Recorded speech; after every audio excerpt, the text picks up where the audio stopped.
ইব্রাহিম খলিলুল্লাহ আল্লাহর নবী, বেটা ইসমাঈল আলাইহিস সালাম আল্লাহর নবী, ইয়াকুব আলাইহিস সালাম আল্লাহর নবী, বেটা ইউসুফ আলাইহিস সালাম আল্লাহর নবী।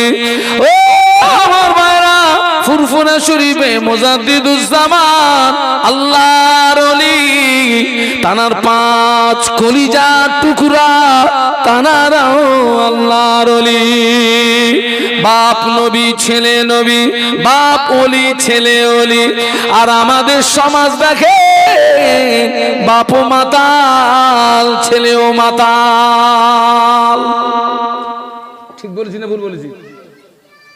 এই তোরা চুপ কর।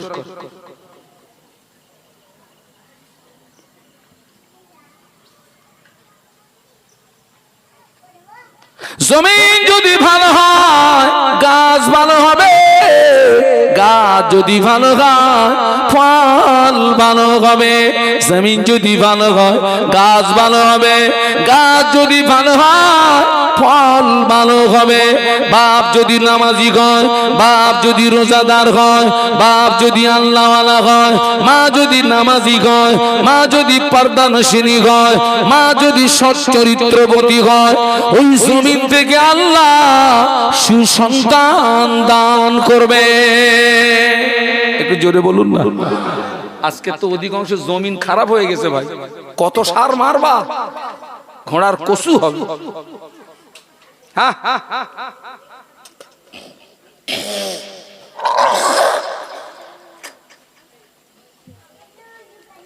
আল্লাহ পাকের হুকুম দেখেন, আল্লাহ পাক জানাকে বন্ধু হিসাবে গ্রহণ করেছেন। বন্ধু হিসাবে গ্রহণ করার আগে আল্লাহ তার থেকে পরীক্ষা নিয়েছেন। সেই পরীক্ষায় তানাকে 100-এর ভিতরে 100 পাস করতে হয়েছে। তারপরে আল্লাহ পাক তানাকে বন্ধু হিসাবে গ্রহণ করেছেন। সুবহানাল্লাহ বলুন। হযরত নবী ইব্রাহিম খলিলুল্লাহ, এই ইসমাঈল আলাইহিস সালাম, ইনি কি উপযুক্ত বয়সের সন্তান না শেষ বয়সের সন্তান?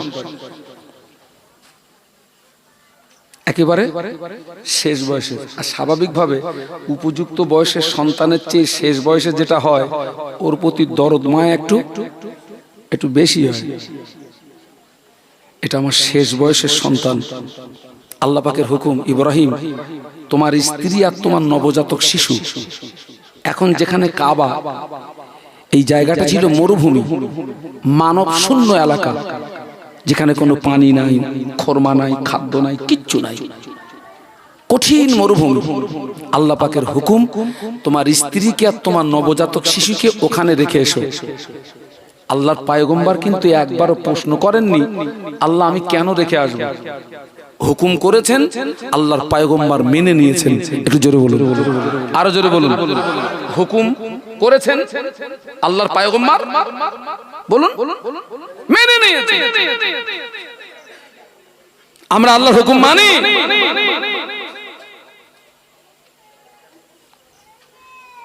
ইতিহাসটা লম্বা, আমার যতটুকু দরকার ততটুকু নিচ্ছি। রেখে আসলেন, চলে আসছেন, স্ত্রীকে বেটায় ইসমাইলকে রেখে চলে আসছেন। আম্মাজান হাজেরা আলাইহিস সালাম, হুজুর আপনি আমাকে আর আমার নবজাতক শিশুকে এমন একটা জায়গায় রেখে আপনি চলে যেতে বলছেন, যেখানে কোনো পানি নেই, খরবা নেই, খাদ্য নেই, কিছু নেই, থাকবো কি করে? আল্লাহর পয়গম্বর শাহাদাত আঙুলটা আল্লাহর আসমানের দিকে ইশারা করলেন। আম্মা হাজেরা ছিলেন বুদ্ধিমতী মহিলা, উনি বুঝতে পেরেছেন এটা আমার স্বামীর উপরে আল্লাহর পক্ষ থেকে আদেশ। আম্মা জান হাজেরা আলাইহিস সালাম বলেছিলেন, আপনি যান যে আল্লাহ পাক আমাকে আর আপনার নবজাতক শিশু ইসমাইলকে এই মরুভূমিতে ফেলে চলে যাওয়ার আদেশ করেছেন। আমার বিশ্বাস ওই আল্লাহ পাক আমাকে আর আমার ইসমাইলকে না খাইয়ে মারবে না। নিশ্চয়ই আল্লাহ পাক আমাদের খাওয়ার ব্যবস্থা করে দেবে। একটু জোরে বলা যায় না? একটু মহব্বতে বলা যায় না? কয়েকদিন অতিবাহিত হলো, আম্মা হাজেরার স্তনের দুধ শুকিয়ে গেছে। বেটা ইসমাইল পানির তৃষ্ণায় কষ্ট পাচ্ছে। বাবা, ছেলের যদি কষ্ট হয় বাপেরও ব্যথা লাগে, মারও ব্যথা লাগে, কিন্তু দুজনের ভিতরে ব্যথাটা লাগে বেশি কার? কার? কেন? বলেন। সন্তান ধারণ করে কে? মা। আজকের আমরা নবী দিবস উদযাপিত করতে এসেছি ভাইরে, অনেক দুঃখের সঙ্গে বলছি, এখনো আমার সমাজে অনেক ছেলেরা আছে আব্বা মারে খেতে দেয় না। আছে না নেই? আছে।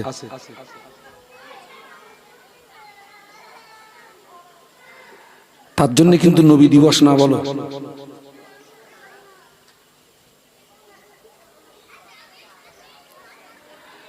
যারা স্ত্রীর কথা শুনে মায়ের মনে কষ্ট দেয়, আমার সময় সময় মনে হয় নামাজের পাটিতে একটা দোয়া চাই, শুধু শরীয়তে জায়েজ না বলে আমি দোয়াটা চাইতে পারিনি। দোয়াটা এইটা, আল্লাহ যে সমস্ত ছেলেরা মাকে খেতে দেয় না, ওই কটার পেটে বাচ্চা দাও, ওই মদ্দালকগুলোর পেটে বাচ্চা দাও। ওর পেটে যতক্ষণ বাচ্চা না আসবে, ওর মা যে ওকে 10 মাস 10 দিন পেটে করে নিয়ে ঘুরেছিল, এই ঘানটাও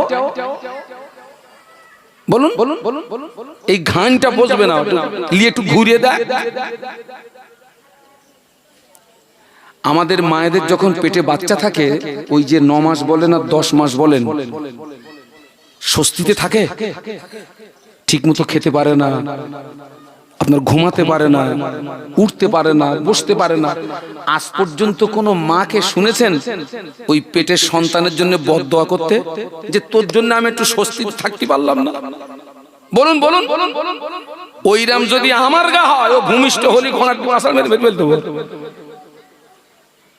তোর জন্য 1 বছর একটু স্বস্তি পাই। মার আশা। আম্মা হাজেরা ইসমাইলের কষ্ট সহ্য করতে পারছেন না, পানির তৃষ্ণা। পানির আরেকটা নাম কি? জীবন। আম্মা হাজেরা ইসমাইলকে পানি পান করানোর জন্য সাফা পাহাড়ে উঠেছেন। সাফা একটি পাহাড়, মারোয়া একটি পাহাড়। সাফা পাহাড়ে উঠেছেন, পানি নেই, ওখান থেকে মারোয়ার দিকে তাকিয়েছেন। মরুভূমির একটা চিত্র হচ্ছে, একটু উঁচু জায়গায় দাঁড়িয়ে দূরে তাকালে চিকমিক চিকমিক করে, যেন মনে হয় ওখানটা গেলে। ওটা কিন্তু দেখবেন আমাদের এই পিচ রাস্তায় কিন্তু এটা দেখা যায়, যখন ভীষণ রৌদ্র তাপ হয়, অনেক দূরে তাকালে চিকমিক চিকমিক করে না? আম্মা হাজেরা মারোয়া পাহাড়ে গেলেন, পানি নেই। সাফা টু মারোয়া, মারোয়া টু সাফা, 7 বার ছুটলেন, পানি পেলেন না। কিন্তু এই 2 পাহাড়ের মিডিলে যখন আম্মা আসছিলেন, একটু ঘাটটা ঘুরিয়ে বেটা ইসমাইলের দিকে দেখছিলেন, এই মরুভূমির কোন জীব জানোয়ার আমার বেটাকে ক্ষতি করলো নাকি। ঘাটটা ঘুরিয়ে দেখছিলেন। আজও সেই আম্মা হাজেরা স্মৃতি রক্ষার্থে, হাজিরা যখন সাফা আর মারোয়া সাই করে, সবুজ লাইট দিয়ে একটা বর্ডার করা আছে, ওখানে যখন যায় একটু দ্রুত গতিতে হাঁটতে হয়, আর ঘাটটা ঘুরিয়ে আম্মা হাজেরা স্মৃতি রক্ষার্থে একটু কাবার দিকে দেখতে হয়। একটু জোরে বলুন, আরো জোরে বলুন। আম্মা হাজেরা পানি পেলেন, হঠাৎ নজর পড়ে গেল আম্মা জান হযরত হাজেরা, আম্মা জান হাজেরা আলাইহিস সালাম, নজর পড়ে গেল বেটা ইসমাইলের পায়ের নিচে থেকে পানির ফোয়ারা দেখতে পাওয়া যায়। একটু জোরে বলেন না, একটু মহব্বতে বলেন না। তাকবীর দেন তো, নারে তাকবীর। আম্মা জান হযরত হাজেরা আলাইহিস সালাম পাথর দিয়ে বললেন জম জম, বাংলা মানে হলো থাম থাম। ঐতিহাসিকরা লিখেছেন আম্মা জান হাজেরা পাথর দিয়ে পানি যদি কাট না করতেন, জমজমের পানিতে তামাম পৃথিবী প্লাবিত হয়ে যেত। তার একটা নিদর্শন দেখুন, মক্কা মদিনাবাসী জমজমের পানি পান করে, কোটি কোটি হাজি জমজমের পানি পান করে, আবার বাড়ি আনে, পশু পাখি পান করে, হাজার হাজার হাজার বছর অতিবাহিত হয়ে গেল, আজও পর্যন্ত জমজমের এক ফোঁটা পানি কমে নাই। হাজিরা তো জম্মের খাওয়া খায়, আমি যতদিন মক্কা মদিনা ছিলাম আউট কোনো পানি খাইনি। আমি আমার স্ত্রী, আমার ছেলে, আমার মেয়ে ওদেরকে বলেছি, হ্যাঁ জান ভরে শুধু জমজম খা, আর কবে আসবি না আসবি, আর পায়খানা লাগলে আবু জেহেলের বাড়ি যা।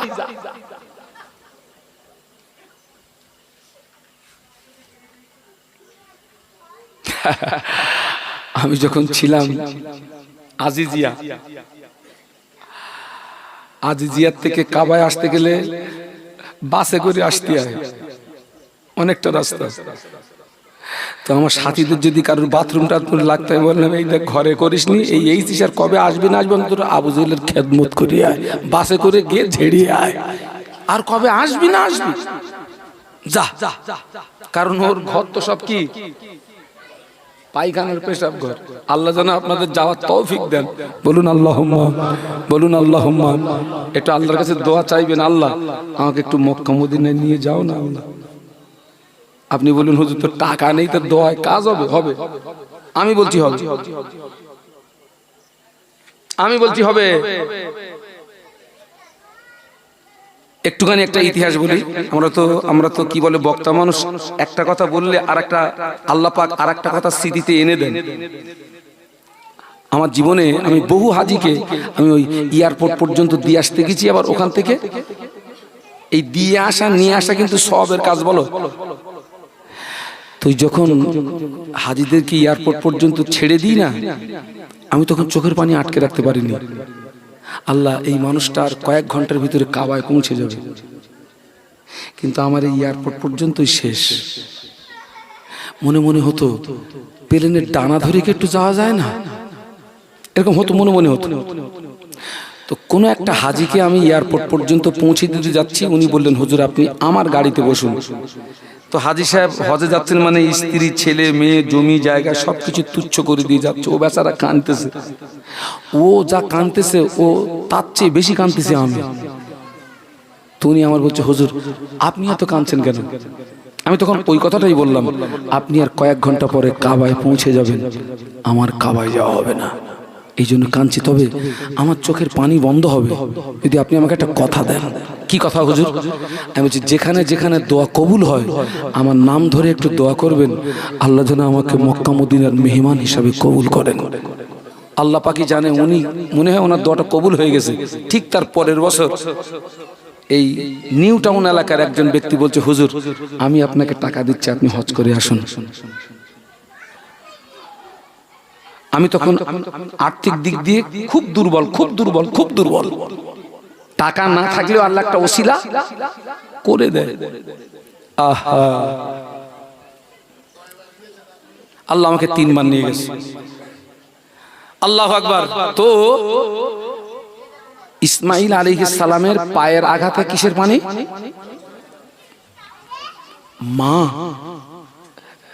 মা বেটার কষ্ট সহ্য করতে পারছে না, ছুটছে। এ ছেলেরা, আল্লাহ নবী সাহাবীদের আল্লাহ নবী বলেছিলেন হুমা জান্নাতুকা ওয়া নারুকা। ও সাহাবীরা, তোমাদের বাপ মা তোমাদের জন্য জান্নাত, তোমাদের বাপ মা তোমাদের জন্য জাহান্নাম। তোমার ব্যবহারে, তোমার আচার আচরণে তোমার আব্বা মা যদি খুশি হয়ে যায়, স্বয়ং আল্লাহ পাক তোমার উপরে খুশি হয়ে যায়। বাপ মা যদি নারাজ হয়ে যায়, স্বয়ং আল্লাহ পাক নারাজ হয়ে যায়। গতকালকে রে না, 4 রবিউল আউয়াল, আজকের কত 8 না, আজকের 8। আমার মাহফিল ছিল ডায়মন্ড হারবার করিমনগর। যে বাড়িতে আমাকে বসতে জায়গা দিয়েছে আর যিনি আমার তত্ত্বাবধানে ছিলেন বয়স্ক মানুষ, হাউ হাউ করে কাঁদছে, হাউ হাউ করে কাঁদছে। বলছে হুজুর আমার ছেলে আমাকে খেতে দেয় না, আপনি একটু বলবেন হুজুর, অজে একটু বলবেন। বুড়ো মানুষ কাঁদতেছে। কিসের নবী দিবস তোমার? বাপরে খেতে দাও না, মারে খেতে দাও না, নামাজ পড়ো না।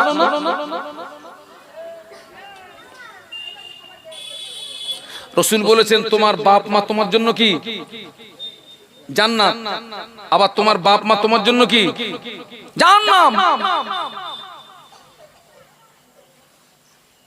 এই যে আমি যে আল্লাহ আমাকে 3 বার নিয়ে গেছে, এখানে যারা হাজী সাহেব আছেন বা সমাজ যত হাজী আছে, কোন হাজী কি গ্যারান্টি দিতে পারবে যে আমার হজ আল্লাহর দরবারে কবুল হয়ে গেছে? বলুন বলুন না, আল্লাহ রাসূল গ্যারান্টি দিচ্ছে। দেখুন, মা মিন ওয়ালাদিন বারিন ইয়ানজুরু ইলা ওয়ালিদাইহি নাযারা রাহমাতিন ইল্লা কাতাবাল্লাহু লাহু বিকুল্লি নাজরাতিন হাজ্জাতাম মাবরুর। মা মিন ওয়ালাদিন বারিন ইয়ানজুরু ইলা ওয়ালিদাইহি নাযারা রাহমাতিন ইল্লা কাতাবাল্লাহু লাহু বিকুল্লি নাজরাতিন হাজ্জাতাম মাবরুর। আল্লাহ নবী বললেন, যদি আল্লাহ নবী বললেন কোন ছেলে কিংবা মেয়ে ওর আব্বা আম্মা চেহারার দিকে যদি একবার মহব্বতের নজরে তাকায়, কার দিকে? কিসের নজরে? এটা আমার আব্বা, এটা আমার মা। আল্লাহ নবী বললেন, আল্লাহ পাক ওই বেটার নামায় আমলে আমার আল্লাহ একটা কবুল হওয়া নফল হজের সওয়াব দান করে। জোরে বলতে পারলেন না, মহব্বতে বলতে পারলেন না। একজন সাহাবী বললেন, ইয়া রাসূলুল্লাহ, আব্বা আম্মার চেহারার দিকে একবার মহব্বতের নজরে তাকালে যদি একটা কবুল হওয়া নফল হজের সওয়াব পাওয়া যায়, আমি যদি দিনে 70 বার করে তাকাই কি হবে? আল্লাহ নবী একটু বিরক্তি শুনে বলেছিলেন, ও বাবা সাহাবী, আল্লাহর নেকির ভান্ডারে নেকি কমি নেই বাবা। তুমি যদি দিনে 100 বার করে তোমার আব্বা মা চেহারার দিকে মহব্বতের নজরে তাকাও, আল্লাহ পাক তোমার নামায় আমলে আমার আল্লাহ 100টা কবুল হওয়া নফল হজের সওয়াব দান করবে। একটু জোরে বলুন না, পায়ে ধরে বলে যাচ্ছে। অন্তত আজকের এই সিরাতুন নবীর মাহফিল থেকে এই শিক্ষাটা নেন। আল্লাহর নবী তিনি তার মায়ের সঙ্গে কি আচরণ করেছিলেন? আল্লাহ নবী সাহাবীদের নিয়ে বসে আছেন, হঠাৎ একজন বৃদ্ধা মহিলা আল্লাহ নবীর দরবারে আসছেন। আল্লাহ নবী ওই মহিলাকে দেখে দাঁড়িয়ে গেলেন। একটু বলুন আল্লাহু আকবার, জবান খুলে বলুন। আল্লাহর পরের স্থান কার? কার? আল্লাহর নবী। সেই নবী একজন মহিলাকে দেখে দাঁড়াচ্ছেন। ওই মহিলাটি আল্লাহ নবী নিকটস্থ যখন হলেন, আল্লাহ নবী গায়ের চাদর মোবারকটা খুলে বাজ করে আল্লাহ নবী জমিনে বিছিয়ে দিলেন। আল্লাহ নবী ওই মহিলার হাতটাকে ধরে চাদর মোবারকের উপরে বসিয়ে দিলেন। সাহাবীরা অবাক হয়ে যায়, কে মহিলা, সাহস তো কম নয়। আল্লাহ নবী চাদর মোবারকের উপরে বসে আল্লাহ নবী ওই মহিলার সঙ্গে কথোপকথন করলেন। ওই বৃদ্ধা মহিলা যখন বিদায় নিলেন, সাহাবীরা জিজ্ঞাসা করলেন, ইয়া রাসূলুল্লাহ, ইয়া হাবিবাল্লাহ, হুজুর এই মহিলাকে চিনতে পারলাম না। আপনি আল্লাহ নবী যাকে দেখে দাঁড়িয়ে গেলেন, আপনি আল্লাহ নবী চাদর মোবারকে বসার জায়গা করে দিলেন। আল্লাহ নবী কাঁদো কাঁদো নয়নে বলেছিলেন, ও সাহাবীরা, আমি রাসূলুল্লাহ আমার আব্বাকে পাই নাই, আমি রাসূলুল্লাহ আমার মায়ের সেবা যত্ন বেশি দিন পাই নাই।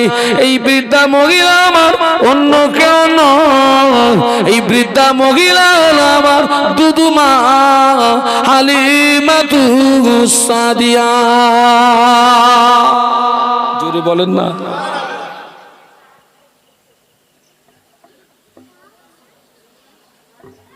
নবী দিবস করতেছো ভাই, ঠিক আছে ভাই, অন্তত আব্বা আম্মার সঙ্গে যেন খারাপ আচরণটা করো না। এখন তো বাপের চেয়ার দখল করেছে শ্বশুর, আর মা চেয়ার দখল করেছে কেরা? শাশুড়ি। তোমার জন্য বলো নবী দিবস না, তোমার জন্য নবী দিবস না। তুমি তো তোমার শাশুড়ির পেটে ছিলে।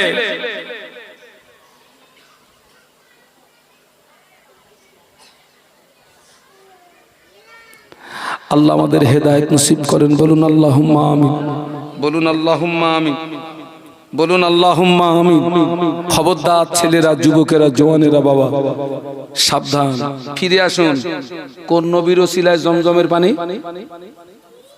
ইসমাঈল সালাম। আপনারা কিন্তু ভুলে গেছেন, আমি কিন্তু ভুলিনি। আমাদের নবীর জমজম দেখাতে হবে, মনে নেই?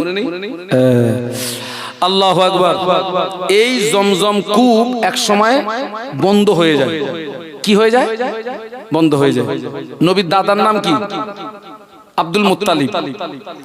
উনি ওই জমজম কূপ সংস্কার তথা পুনরায় খনন কাজে হাত দিলেন।